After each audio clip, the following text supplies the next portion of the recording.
नमस्कार. मालिकेच्या आजच्या भागामध्ये आपल्याला पाहायला मिळणार आहे फायनली रेवाचा पर्दाफाश होणार आहे आणि त्याचबरोबर अक्षयने केलेल्या नाटकाचा शेवट. म्हणजे अक्षयने जे मेमरी लॉसचं नाटक केलेलं असतं त्या नाटकाचा इथे शेवट होणार आहे. तर हे सगळं कशा पद्धतीनं घडणार आहे ते आपल्याला आजच्या या व्हिडिओमध्ये पाहायला मिळणार आहे.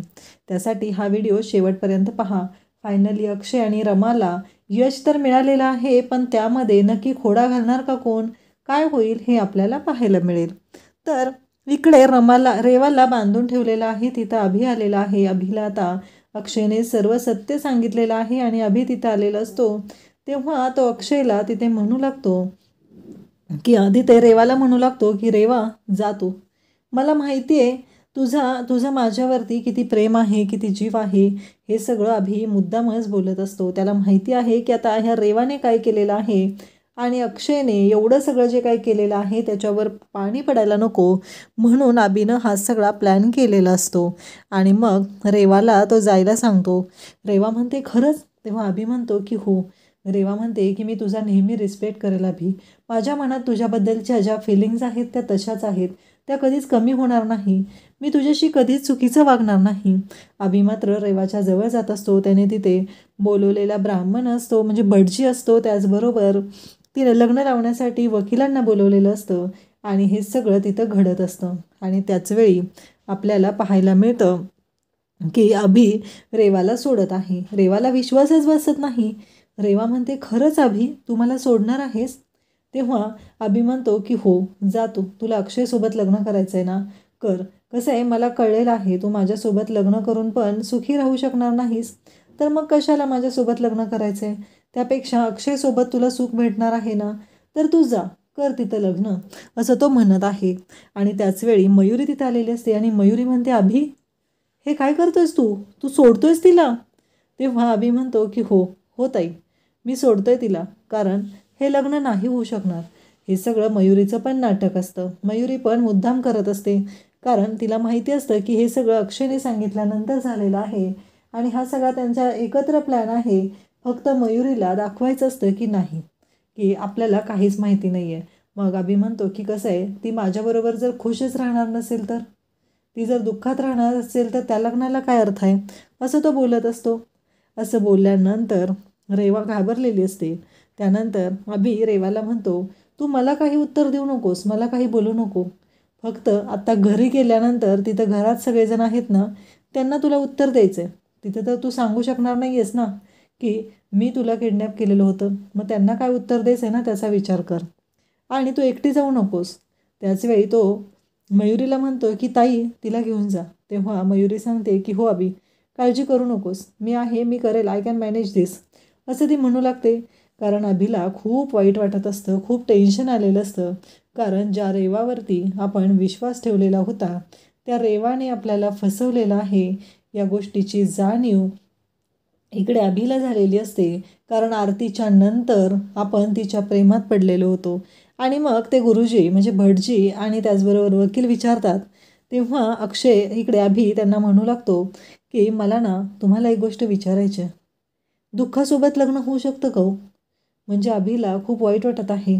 आपल्या आरतीला मारणारी ही रेवा आहे आणि तीच माझ्याबरोबर लग्न करून संसार थाटत होती, म्हणजे किती वाईट गोष्ट आहे हे अभिच्या लक्षात आलेलं असतं. आणि मग अभि त्यांना जायला सांगतो. इकडे अभि विचार करत असतो. तेव्हा त्याला आठवत असतं, तेव्हा त्याला आरतीने सांगितलेलं असतं की अभि काही झालं तरी एक गोष्ट लक्षात ठेव, पुन्हा त्या रेवाशी तू बोलायचं नाही. जर तू तिच्याशी बोलला तर कायमस्वरूपी लक्षात ठेव, मी आपल्या अर्थाला घेऊन कायमची निघून जाईल. अभिला ते आठवत असतं. त्याला खूप रडू येत असतं, त्याला वाईट वाटत असतं. त्याचबरोबर रमा आणि आलेली असते आणि म्हणत असते की आरती वहिनी चला मी तयार आहे. तेव्हा अभि म्हणालेला असतो की मी पण येतो तुमच्यासोबत.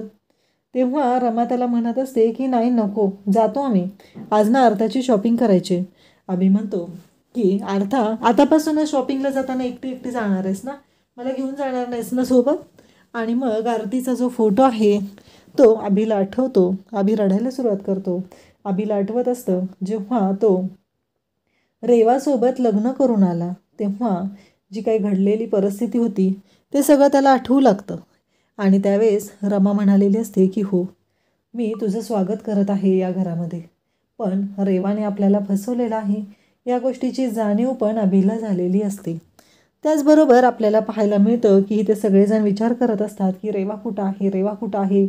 सगळ्यांना प्रश्न पडलेले असतात की रेवा कुठं गेलेली आहे, तिचं नक्की काय झालेलं आहे. त्याचवेळी अभि तिथे येतो आणि पाठीमागून आवाज येतो मयुरीचा. अरे काळजी करू नका, रेवा सापडलेली आहे, असं मयुरी सगळ्यांना सांगू लागते. त्याचबरोबर इकडे मयुरी जेव्हा हे सगळ्यांना सांगत असते तेव्हा मात्र सगळ्यांनाच धक्का बसलेला असतो. मयुरीला सगळेजण विचारू लागतात कुठं होती हे. तर मयुरी सांगते की आपल्या सगळ्यांनाच माहिती आहे की रेवाला ना झोपेत चालायची सवय आहे. मग मी विचार केला ती कुठे कुठे जाऊ शकते आणि मग मी तिला शोधायला बाहेर पडले. तर ती झोपेत तशीच जाऊन तिच्या आईच्या घराच्या बाहेर होती.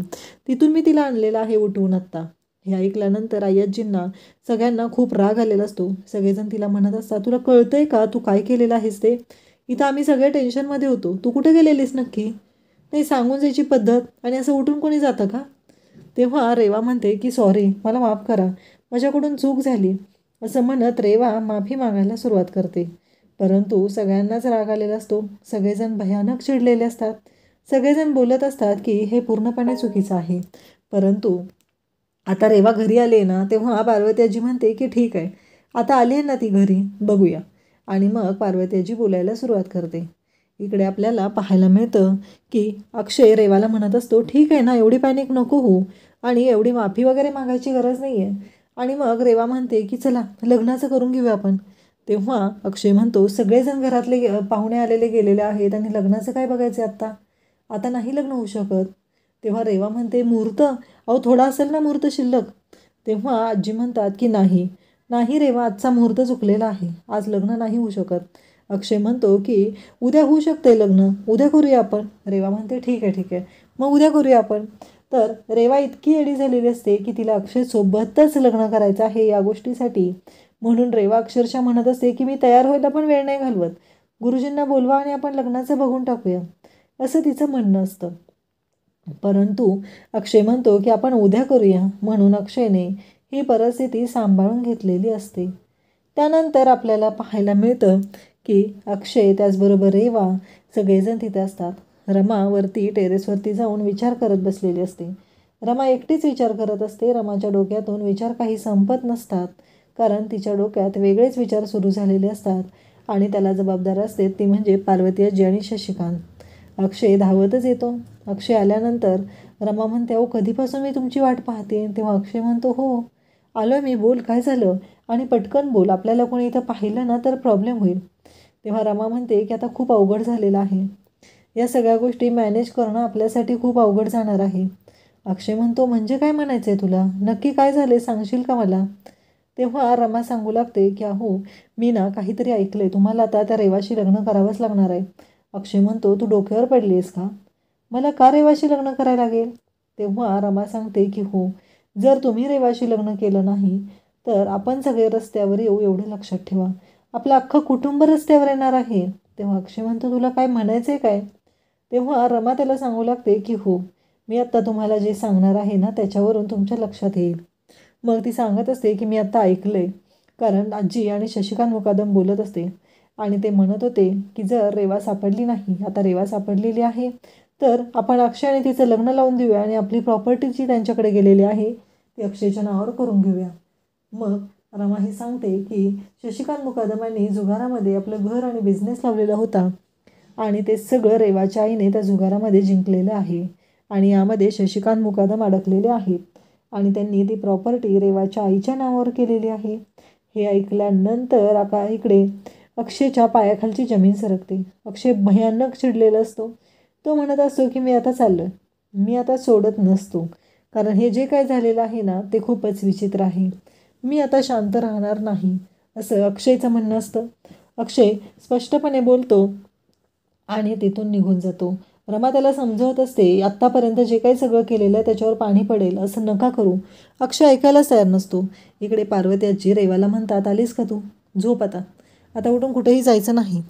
तेव्हा रेवा म्हणते की नाही जाणार, आयजी म्हणतात की नाही, ती वेळच नाही येऊ देणार. त्यांनी एक कापड घेतलेलं असतं आणि त्या कापडाने त्या रेवाचा हात बांधतात आणि दुसरं टोक स्वतःच्या हाताला बांधतात.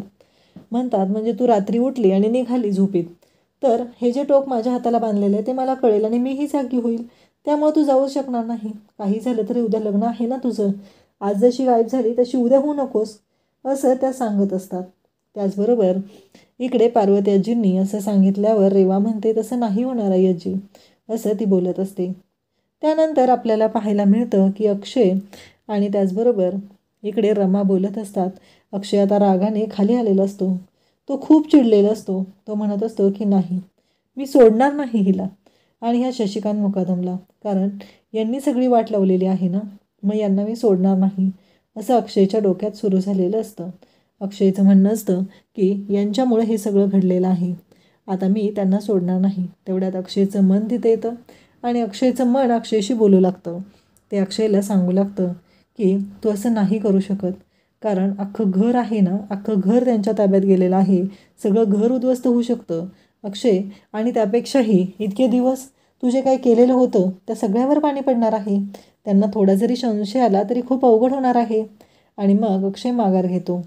उद्याच्या भागामध्ये आपल्याला पाहायला मिळतं की अक्षय आता रेवाबरोबर लग्न करत आहे. सगळे विधी झालेले आहेत आणि शेवटचा विधी सुरू होणार असतो तो म्हणजे मंगळसूत्राचा विधी सुरू होत असतो.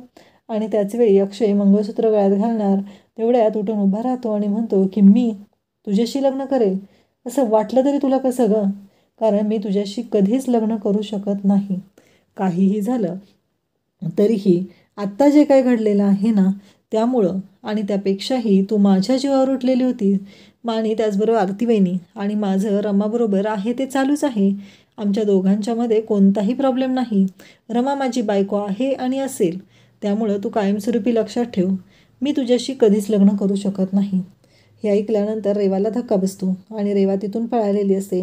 त्यावेळेस रमा तिला तोंडावर पाडते आणि म्हणू लागते की काळजी करू नकोस, मी आहे कायमस्वरूपी यांच्यासोबत. फक्त आता मला सांग की काय केलेलं आहेस तू. आम्हाला सगळ्यांना तुझ्या तोंडून ऐकायचं आहे की आरतीवहिनींना तू मारलेला आहेस. माझ्या कुंकवाच्या धन्याच्या जीवावर तू उठलेली होतीस. आणि रेवा मात्र शांतच असते. रमाने त्या अग्निकुंडातलं जळकं लाकूड उचललेलं असतं आणि आता रेवाच्या तोंडाला लावून पुढं म्हणत असते की सांग मला नक्की काय काय केलेलं आहेस ते, आम्हाला सगळ्यांना कळलं पाहिजे, असं रमा म्हणत असते. आणि रेवाच्या मात्र आता शिट्ट्या वाजलेल्या असतात. रेवाला कळायचं बंद झालेलं असतं आणि इकडे रमाने तर रौद्र रूप धारण केलेलं असतं. रेवा आता कबुली देणार का, तिनं काय काय केलेलं आहे आजपर्यंत ते आपल्याला पाहायला मिळणार आहे. अशाच अपडेटसाठी चॅनलला सबस्क्राईब करा. थँक्यू.